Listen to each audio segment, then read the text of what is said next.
জুলাই গণ অভ্যুত্থানের শক্তি বলে আমরা অন্তর্বর্তী সরকার গঠন করেছিলাম। এরপর আমরা এখন আমাদের মেয়াদে একটি অত্যন্ত গুরুত্বপূর্ণ সন্ধিক্ষণে উপনীত হয়েছি। আমাদের সরকারের উপর ন্যস্ত দায়িত্ব ছিল মূলত তিনটি: হত্যাকাণ্ডের বিচার করা, একটি জবাবদিহিমূলক ও কার্যকর গণতান্ত্রিক ব্যবস্থায় উত্তরণের জন্য প্রয়োজনীয় সংস্কারের আয়োজন করা এবং সুষ্ঠু নির্বাচনের মাধ্যমে নির্বাচিত সরকারের কাছে ক্ষমতা হস্তান্তর করা। আমরা জুলাই গণ অভ্যুত্থানকালে তৎকালীন ফ্যাসিস্ট সরকারের নির্দেশে সংগঠিত হত্যাকাণ্ডের বিচার কাজ এগিয়ে নিয়ে যাচ্ছি। এই বিচারের উদ্দেশ্যে গঠিত আন্তর্জাতিক অপরাধ ট্রাইব্যুনাল তাদের প্রথম রায় শীঘ্রই দিতে যাচ্ছে। ট্রাইব্যুনালে আরও কয়েকটি মামলার বিচার চূড়ান্ত পর্যায়ে রয়েছে। সাধারণ ফৌজদারি আদালতগুলোতেও জুলাই হত্যাকাণ্ড সম্পর্কিত কিছু বিচার কাজ শুরু হয়েছে। আমরা একই সাথে দেশের ইতিহাসে প্রথমবারের মতো গুমের মতো নৃশংস অপরাধের বিচার কাজ শুরু করেছি। আমি আনন্দের সঙ্গে আপনাদের জানাতে চাই যে সংস্কারের ক্ষেত্রেও আমরা ব্যাপক অগ্রগতি অর্জন করেছি। অন্তর্বর্তী সরকার নিজ উদ্যোগে বা বিভিন্ন সংস্কার কমিশনের প্রস্তাবের ভিত্তিতে অনেক গুরুত্বপূর্ণ সংস্কারের কাজ সম্পন্ন করেছে। কিছু প্রস্তাবিত সংস্কারের কাজ এখনো চলমান আছে। অধ্যাদেশের মাধ্যমে বা বিদ্যমান আইন সংশোধন করে বিচার বিভাগের স্বাধীনতা, বিচার ব্যবস্থাপনা, আর্থিক খাতে স্বচ্ছতা, প্রাতিষ্ঠানিক সক্ষমতা বৃদ্ধি, ডিজিটালাইজেশন সম্প্রসারণ ও দুর্নীতি প্রতিরোধে বিভিন্ন সংস্কার সম্পন্ন করা হয়েছে। ভবিষ্যতে সুশাসনের জন্য এসব সংস্কার বড় ভূমিকা রাখবে বলে আমরা মনে করি। আশা করি আগামী নির্বাচিত সরকার সংসদে আলাপ আলোচনার মাধ্যমে এইসব সংস্কার গ্রহণ করবে। আমাদের আরেকটি গুরুদায়িত্ব হচ্ছে সুষ্ঠু নির্বাচন অনুষ্ঠান। আমি ঘোষণা করেছি যে আগামী ফেব্রুয়ারির প্রথমার্ধে জাতীয় সংসদ নির্বাচন অনুষ্ঠিত হতে যাচ্ছে। এই নির্বাচন উৎসব মুখর, অংশগ্রহণমূলক ও সুষ্ঠুভাবে অনুষ্ঠানের জন্য আমরা সব প্রস্তুতি গ্রহণ করছি। আমাদের উপর অর্পিত দায়িত্ব আমরা সঠিকভাবে পালন করার জন্য সর্বাত্মক চেষ্টা করে যাচ্ছি। প্রিয় দেশবাসী, রাষ্ট্র কাঠামো সংস্কারের প্রস্তাব তৈরির লক্ষ্যে জাতীয় ঐকমত্য কমিশন নিরলসভাবে গত প্রায় 9 মাস ধরে কাজ করেছে। এই সময় কমিশন জুলাই গণ অভ্যুত্থানে অংশগ্রহণকারী রাজনৈতিক দলের প্রতিনিধিদের সঙ্গে দীর্ঘ আলাপ আলোচনা করেছে। অত্যন্ত সৌহার্দ্যপূর্ণ পরিবেশে ধৈর্য সহকারে রাজনৈতিক দলগুলো কমিশন কর্তৃক উত্থাপিত বিভিন্ন সংস্কার প্রস্তাব নিয়ে যুক্তিতর্ক উপস্থাপন করেছেন। মতের পার্থক্য থাকলেও তা কমিয়ে আনার চেষ্টা করেছেন। অনেক বিষয়ে ঐকমত্যে আসতে পেরেছেন। দেশবাসী সরাসরি সম্প্রচারের মাধ্যমে এই পুরো কার্যক্রম দেখতে পেরেছেন। এটি বাংলাদেশের রাজনীতির ক্ষেত্রে তো বটেই, পৃথিবীর অনেক দেশের জন্য এক অভূতপূর্ব ঘটনা। এটি ভবিষ্যৎ রাজনীতির জন্য আশাব্যঞ্জক। আমি ঐকমত্য কমিশনের সদস্যদের এবং রাজনৈতিক দলগুলোর নেতৃবৃন্দকে গণতান্ত্রিক চর্চার এই অসাধারণ আয়োজনকে সফল করার জন্য আবারও আন্তরিক ধন্যবাদ জানাচ্ছি। ঐকমত্য কমিশনের প্রণীত জুলাই সনদে সংবিধান বিষয়ক 30টি গুরুত্বপূর্ণ সংস্কার প্রস্তাবে রাজনৈতিক দলগুলোর মধ্যে ঐকমত্য তৈরি হয়েছে। এটি একটি ঐতিহাসিক অর্জন।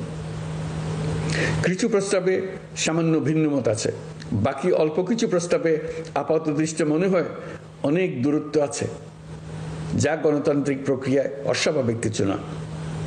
তবে খতিয়ে দেখলে দেখা যায় যে এইসব প্রস্তাবগুলোর ক্ষেত্রেও আসলে মতভিন্নতা খুব গভীর নয়। কেউ সংস্কারটা সংবিধানে করতে চেয়েছেন, কেউ আইনের মাধ্যমে করতে চেয়েছেন, কিন্তু সংস্কারের প্রয়োজনীয়তা, নীতি ও লক্ষ্য নিয়ে কারোর মধ্যে মতভেদ নেই। কাজেই রাজনৈতিক দলগুলোর প্রকাশ্য বক্তব্য যতখানি পরস্পর বিরোধী অবস্থানে আছে বলে মনে হয়, জুলাই সনদ সঠিকভাবে বিশ্লেষণ করলে ততখানি মত পার্থক্য দেখা যায় না। এটি আমাদের অনন্য অর্জন। এতে জাতি এগিয়ে যেতে সাহসী হয়। এসব বিবেচনায় রেখে এবং রাজনৈতিক দলগুলো কর্তৃক স্বাক্ষরিত জুলাই সনদকে মূল দলিল হিসেবে ধরে নিয়ে অন্তর্বর্তী সরকার আজকের উপদেষ্টা মণ্ডলীর সভায় জুলাই জাতীয় সনদ সংবিধান সংস্কার বাস্তবায়ন আদেশ 2025 অনুমোদন করেছে। এটা বিরাট খবর। প্রয়োজনীয় স্বাক্ষর শেষে এটি ইতিমধ্যে গেজেট নোটিফিকেশন করার পর্যায়ে পৌঁছে গেছে। জুলাই সনদ বাস্তবায়নের লক্ষ্যে এই আদেশে আমরা গুরুত্বপূর্ণ কিছু বিধান গ্রহণ করেছি। এর মধ্যে রয়েছে সনদের সংবিধান বিষয়ক সংস্কার প্রস্তাবনার উপর গণভোট অনুষ্ঠান এবং পরবর্তী সময়ে সংবিধান সংস্কার পরিষদ গঠনের সিদ্ধান্ত। আমরা সকল বিষয় বিবেচনা করে সিদ্ধান্ত নিয়েছি যে আগামী জাতীয় সংসদ নির্বাচনের দিনেই গণভোটের আয়োজন করা হবে, অর্থাৎ জাতীয় নির্বাচনের মতো গণভোটও ফেব্রুয়ারির প্রথমার্ধে একই দিনে অনুষ্ঠিত হবে। এতে সংস্কারের লক্ষ্য কোনোভাবে বাধাগ্রস্ত হবে না। নির্বাচন আরো উৎসবমুখর ও সাশ্রয়ী হবে। গণভোট অনুষ্ঠানের লক্ষ্যে উপযুক্ত সময়ে প্রয়োজনীয় আইন প্রণয়ন করা হবে।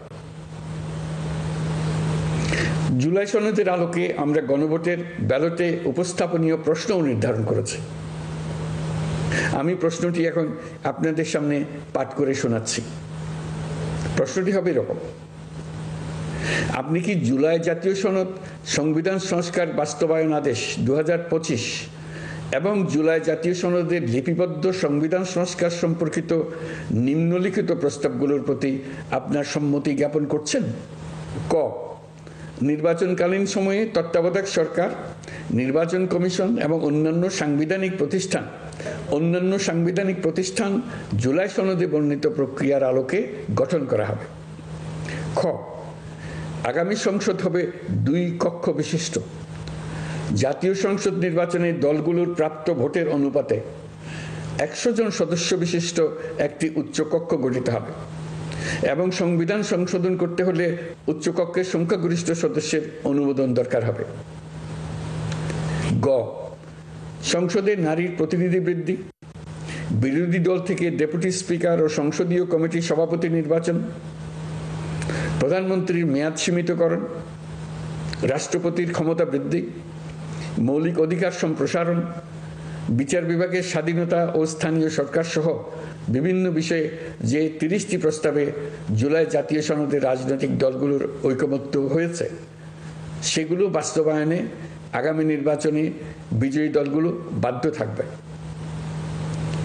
ঘ, জুলাই সনদে বর্ণিত অন্যান্য সংস্কার রাজনৈতিক দলগুলোর প্রতিশ্রুতি অনুসারে বাস্তবায়ন করা হবে। গণভোটের দিন এই 4টি বিষয়ের উপর একটি মাত্র প্রশ্নে আপনি হ্যাঁ বা না ভোট দিয়ে আপনার মতামত জানাবেন। গণভোটের সংখ্যাগরিষ্ঠ ভোট হ্যাঁ সূচক হলে আগামী সংসদ নির্বাচনে নির্বাচিত প্রতিনিধি নিয়ে একটি সংবিধান সংস্কার পরিষদ গঠিত হবে। এই প্রতিনিধিগণ একই সাথে জাতীয় সংসদের সদস্য হিসেবে দায়িত্ব পালন করবেন। পরিষদ তার প্রথম অধিবেশন শুরুর তারিখ হতে 180 কার্য দিবসের মধ্যে সংবিধান সংস্কার করবে। সংবিধান সংস্কার সম্পন্ন হওয়ার পর 30 কার্য দিবসের মধ্যে সংসদ নির্বাচনে প্রাপ্ত ভোটের সংখ্যানুপাতে উচ্চকক্ষ গঠন করা হবে। এর মেয়াদ হবে নিম্নকক্ষের শেষ কার্য দিবস পর্যন্ত। জুলাই সনদ বাস্তবায়নের অঙ্গীকারনামা অনুসারে সংবিধানে জুলাই জাতীয় সনদ অন্তর্ভুক্ত করার ব্যবস্থা গ্রহণ করা হবে। এটিও আজকে অনুমোদিত আদেশে উল্লেখ করা হয়েছে। প্রিয় দেশবাসী, অভ্যুত্থানের পর দায়িত্ব গ্রহণ করে অর্থনীতিকে গভীর গহ্বর থেকে উদ্ধার করা ছিল আমাদের জন্য একটা বিরাট চ্যালেঞ্জ। গত 15 মাসে আমরা সেই চ্যালেঞ্জ উতরাতে সক্ষম হয়েছে। রপ্তানি, বৈদেশিক বিনিয়োগ ও রিজার্ভ সহ অর্থনীতির সবগুলো সূচকে দেশ ইতিবাচক ধারায় ফিরেছে। লুট হয়ে যাওয়া ব্যাংকিং খাত ইতিমধ্যে ঘুরে দাঁড়িয়েছে। মানুষের রাস্তা ফিরে এসছে। ব্যাংকিং খাতকে আরো শক্তিশালী করতে নানামুখী পদক্ষেপ চলমান রয়েছে। অভ্যুত্থান পরবর্তী সময়ে বিভিন্ন দেশের বৈদেশিক বিনিয়োগ হ্রাস পেলেও বাংলাদেশে গণঅভ্যুত্থান পরবর্তী প্রথম বছরে বৈদেশিক প্রত্যক্ষ বিনিয়োগ অর্থাৎ এফডিআই 19.13% বৃদ্ধি পেয়েছে। এটি বৈশ্বিক প্রবণতার বিপরীতে এক অনন্য অর্থনৈতিক দৃষ্টান্ত স্থাপন করেছে। আগামী সপ্তাহে ডেনমার্ক ভিত্তিক মায়ার্স গ্রুপের মালিকানাধীন এপিএম টার্মিনালস বিভি এর সঙ্গে লালদিয়া কন্টেইনার টার্মিনাল প্রকল্পে 30 বছরের কনসেশন চুক্তি স্বাক্ষর হতে যাচ্ছে। এই চুক্তির আওতায় ইউরোপীয় এই কোম্পানি 550 মিলিয়ন মার্কিন ডলার বিনিয়োগ করবে। এটি এই যাবৎকালে বাংলাদেশে ইউরোপের সর্বোচ্চ একক বিনিয়োগ। লালদিয়া হবে দেশের প্রথম বিশ্বমানের গ্রিন পোর্ট। প্রিয় দেশবাসী, প্রায় 1.5 যুগ ধরে আমাদের জনগণ ভোটাধিকার থেকে বঞ্চিত ছিলেন। তারা আজ আসন্ন নির্বাচনে তাদের ভোটাধিকার প্রয়োগ করার জন্য উন্মুখ হয়ে আছেন। আগামী ফেব্রুয়ারিতে সুষ্ঠু নির্বাচন অনুষ্ঠানের বিষয়ে অভ্যুত্থানের সপক্ষের রাজনৈতিক দলগুলোকে অবশ্যই ঐক্যবদ্ধ থাকতে হবে। তা না হলে জাতি এক মহা বিপদের সম্মুখীন হবে। এই সম্পর্কে আমি আগেও একাধিকবার আমার আশঙ্কা প্রকাশ করেছি। ফ্যাসিবাদের বিরুদ্ধে 2024-এর জুলাইয়ে মৃত্যুর মুখোমুখি শির উঁচু করে দাঁড়িয়ে দেশবাসী যে ঐক্য গড়ে তুলেছিল, আমরা জীবিতরা যেন অল্প স্বল্প ভিন্নমত ও লঘু বিবাদে জড়িয়ে তার মর্যাদা ক্ষুণ্ণ না করি। 133 শিশু, শত শত তরুণ তরুণী, নারী পুরুষের মৃত্যু, হাজার হাজার মানুষের অঙ্গহানির যে আত্মত্যাগ, সেটিকে আমাদের সম্মান জানাতেই হবে। দেশের আপামর জনগণ সামান্য যা চায় তা হচ্ছে এই অগণিত হতাহতের স্মৃতির প্রতি শ্রদ্ধা জানিয়ে আমরা সবাই যেন ভিন্ন মতের প্রতি সহিষ্ণুতা দেখাই। দলীয় স্বার্থ অতিক্রম করে সম্মিলিত আকাঙ্ক্ষা ও জাতীয় চাওয়াকে ঊর্ধ্বে তুলে ধরি। তাই আমি আশা করি আমাদের এই সিদ্ধান্ত জাতির বৃহত্তর স্বার্থে রাজনৈতিক দলগুলো মেনে নেবে। একটি উৎসবমুখর জাতীয় নির্বাচনের দিকে জাতি এগিয়ে যাবে। এর মাধ্যমে আমরা নতুন বাংলাদেশে প্রবেশ করব। আমরা নতুন বাংলাদেশ গড়ার দ্বার প্রান্তে এসে পৌঁছলাম। মহান আল্লাহ আমাদের সহায় হন। আমাদের আশা মহান আল্লাহ পূরণ করুন। আল্লাহ হাফেজ। সবাইকে ধন্যবাদ।